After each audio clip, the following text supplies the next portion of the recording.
உன்னுடைய மனைவியாகிய சாராள் எங்கே? அந்த காரியம் அவருக்கு எப்படி தெரிந்திருந்தது? அவர் எப்படி அறிந்தார்? அதை சிந்தித்து பாருங்கள். ஆவிக்குரிய ஜனங்களாகிய உங்களைதான் இந்த காரியம் உங்களுக்குள்ளாக செல்லட்டும். அவர் தூசுபடிந்த ஆடைகளோடு ஒரு அந்நியரை போன்று நடந்து கொண்டு அதை அவர் எப்படி அறிந்திருந்தார்? அப்பொழுது ஆபிரகாம் உமக்கு பின்னாக இருக்கும் கூடாரத்தில் இருக்கிறாள் என்றான்.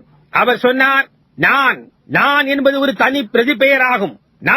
இந்த மனிதன் தேவன் தம்மை மாம்சத்தில் வெளிப்படுத்தி காட்டுகிறார். தேவன் ஆபிரகாம் அவரை ஏலோயும் என்று அழைத்தான். நான் உங்களை சந்திக்கப் போகிறேன்.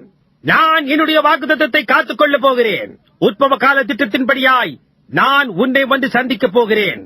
நான் ஒரு பையனை குறித்து உன்னிடத்தில் பேசியிருக்கிறேனே, அவனை நீ உடையவனாய் இருக்கப் போகின்றாய்.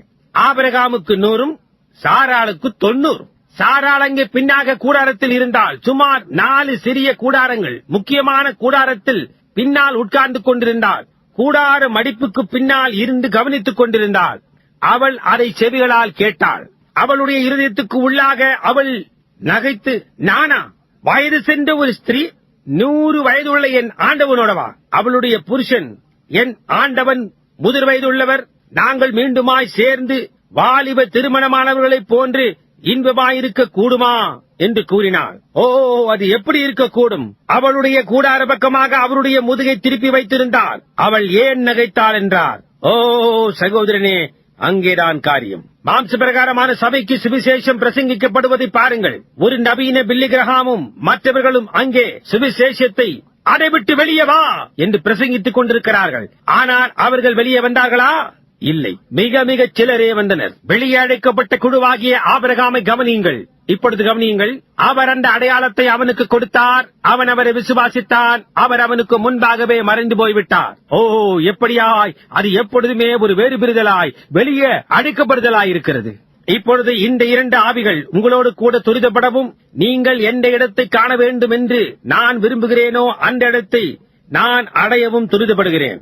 மாம்ச பிரகாரமான சபை, ஆவிக்குரிய பிரகாரமான சபை, இந்த 2 குழுவானவர்களும் காலங்களின் ஊடாக காலத்தின் துவக்கத்தில் இருந்தே நெருங்கி ஒன்று கூடி ஒருவரோடொருவர் சேர்ந்து கொள்ளுகின்றனர். பழைய ஏற்பாட்டின் ஊடாகவும் அப்படி இருந்தனர், புதிய ஏற்பாட்டின் ஊடாகவும் அப்படி இருந்தனர். இன்றைக்கும் இன்னமும் அவர்கள் அப்படியாயிருக்கிறார்கள். சுமார் 2000 வருடங்களுக்கு முன்னர் அது ஒரு தலைமை கட்டத்துக்கு வந்து 2 மனிதர்களில் வந்தது.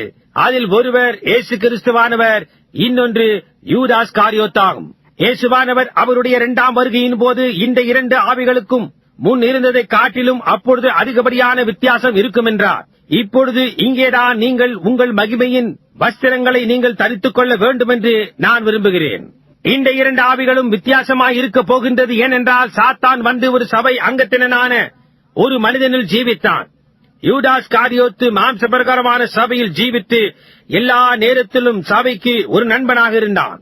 ஆனால் உள்ளே வந்து வஞ்சித்தான், அல்லது அவனுடைய சகோதரனை வஞ்சித்துக் கொண்டிருப்பதாக கருதினான். அவன் உள்ளே வந்து அவர்களில் ஒருவனை போல் இருந்தான். தேவனுடைய நன்மையான காரியங்களை ருசித்து ஆவியில் அவர்களோடு அசைந்திருப்பது போன்று காணப்பட்டு வெளியே சென்று சுவிசேஷத்தை பிரசங்கித்து பிசாசுகளை துரத்தினான். ஆனால் அவனுக்குள்ளாக ஆழத்தில் எல்லா நேரத்திலும் அவன் யூதாசாய், துவக்கமே யூதாசாய் இருந்தான். அவன் கேட்டின் மகனாக பிறந்தான் என்று வேதம் கூறுகின்றது. இப்பொழுது நினைவிருக்கட்டும், அங்கே பின்னாக மாம்ச பிரகாரமான சபையான ஏசாவும் பரிசேயர்களும் சதுசேயர்களும் இருக்கிறார்கள். தன்னை ஒரு பொருட்டாய் நினைத்துக் கொள்ளுகின்ற இந்த ஆளை கவனியுங்கள். கொஞ்ச காலத்துக்கு அவன் செய்தியோடு கூட செல்வான். ஆனால் அவனுடைய கரத்தை அதிகமாக வைக்க அவன் விரும்புகிறதில்லை. அந்த ஆவிகளை பார்த்தீர்களா? உண்மையான காரியத்திற்கு அது அவ்வளவு நெருக்கமாய் இருந்து கூடுமானால் தெரிந்து கொள்ளப்பட்டவர்களையே வஞ்சிக்கும். தெரிந்து கொள்ளப்பட்டவர்களை நீங்கள் அதை கவனிப்பீர்களானால் கூடுமானால், ஆனால் அது கூடாத காரியம். பாருங்கள், அது வஞ்சிக்கும். இப்பொழுது கவனியுங்கள்.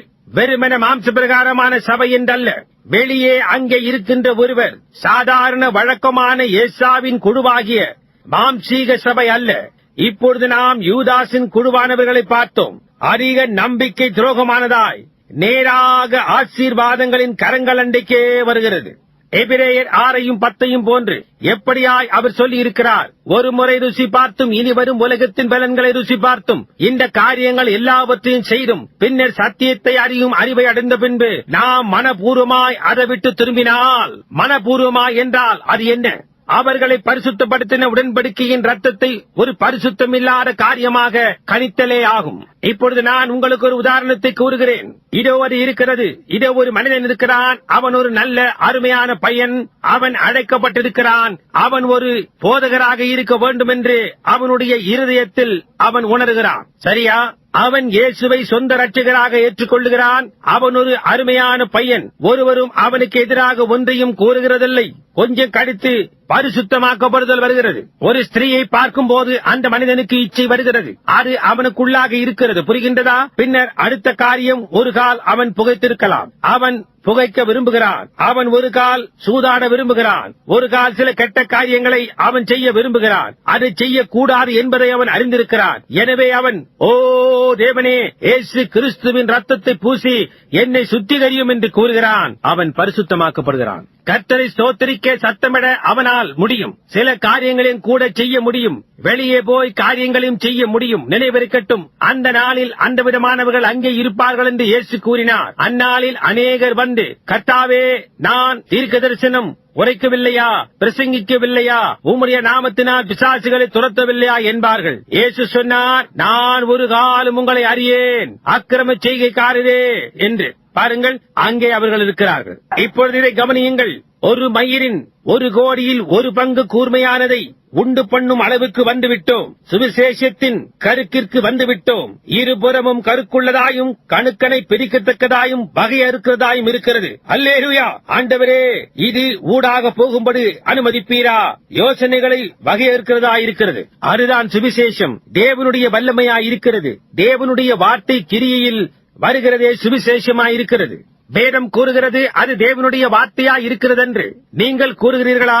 வார்த்தை கிரியையில் வருவதே சுவிசேஷமாயிருக்கிறது. சுவிசேஷமானது எங்களிடத்தில் வசனத்தோட மாத்திரமல்ல, வல்லமையோடும் பரிசுத்த ஆவியின் கிரியைகளோடும் வந்தது. வல்லமையை கிரியையில் செய்து காட்டி சுவிசேஷத்தை ஜீவிக்கும்படி செய்வதாகும்.